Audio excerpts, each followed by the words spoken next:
What is happening in South Africa right now is raising serious questions about unity in Africa. In shocking scenes from Durban, mobs have taken to the streets, chasing, confronting, and targeting fellow Africans. But this time, it's not just Nigerians or Zimbabweans. A Ghanaian migrant, publicly humiliated, told to go back home and fix his country. Is this frustration or something far more dangerous? We are fixing this continent. This thing of you guys moving from one country to the other, it's no longer working. We don't want this as African people anymore. We are tired of seeing African migrants moving all over the world.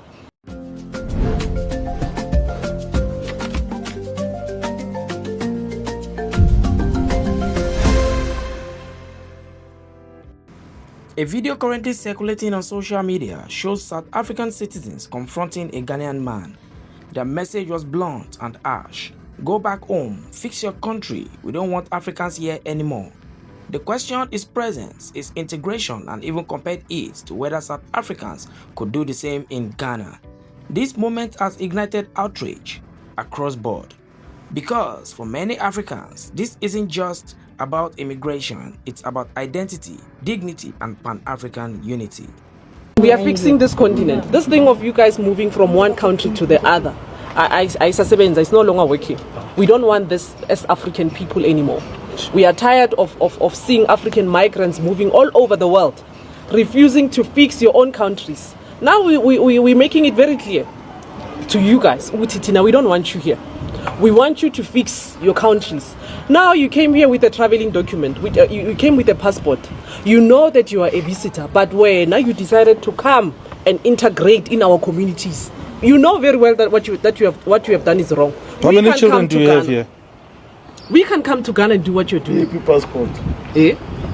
Now you are carrying a bucket. It's 11 a.m. You were supposed to be fighting the government of Ghana there to ensure that they are getting things right. No, there's no fight in Ghana. You must fight what they did. Where's your papers? Passport. Passport. What's the passport? Take it out. Baba. Let me see your passport. Let me see. Luna. Okay, tell me. Who's the police officer that you are bribing to certify these things for you? I'm blind. Baba, let me tell you. I'm not Check the foolish. date. These things, let me tell you, you know by law you're not supposed to certify as an immigrant. You're not allowed to certify your passport. No. Okay, why do you certify your passport in a foreign land? Okay. Let's just start there. Why do you certify your passport in a foreign land?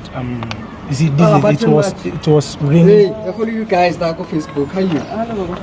It was raining these days. Then when you go out with the passport, sometimes it gets spoiled. That's why I satisfy it so that it won't spoil. Baba, Ghana don't do that. Okay. Ghana don't do that. All right, sharp. Ghana Let me is show the you. only African country that is. Let me show you that when outside you are doing the abusing same our thing. systems, Don't do on the that. Go 10th of home. April, okay, the 10th of April, you entered your country when? The very same day you came back. When? Yeah, it's a proof. Yeah. Proof. Here's the proof. That crocodile can't go. You went to Ghana on the 10th, and then you came back. No, Because here it says you exited Ghana to South Africa. When? Here it says you entered, here you exited. And it's the same date. It's the 10th of April, 10th of April. This stamp you got there in Elof Street on the street. This is where you got the stamp. Oh, they've got a connection here. no. I am telling you, that's where they buy it from. What reportedly began as a so-called cleanup operation has now escalated into something far more troubling. In Durban, vigilante-style groups have been seen pursuing individuals suspected to be illegal foreigners. Crowds moving through neighborhoods, fear spreading across communities. And while authorities, including the South African Police Service, have been present, the situation appears increasingly volatile. Here's where it gets even more disturbing. This wave of violence is no longer just targeting foreigners. In a shocking incident, a man from Limpopo, a South African citizen, was brutally attacked. Why? Because he was mistaken for a foreigner. He was reportedly unable to speak Zulu at the time, and that alone was enough for a mob to label him a kwere, a derogatory term often used in xenophobic attacks. No passport, no proof, no mercy. just assumption and violence. This raises a critical question. When identity is judged by language, who is truly safe? The crisis doesn't stop on the streets. Reports indicate that foreign national students are being sent out of schools, children labeled and excluded. In hospitals, some migrants are allegedly denied access to health care, accused of being illegal before receiving treatment.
This isn't just social tension anymore, it's becoming systematic.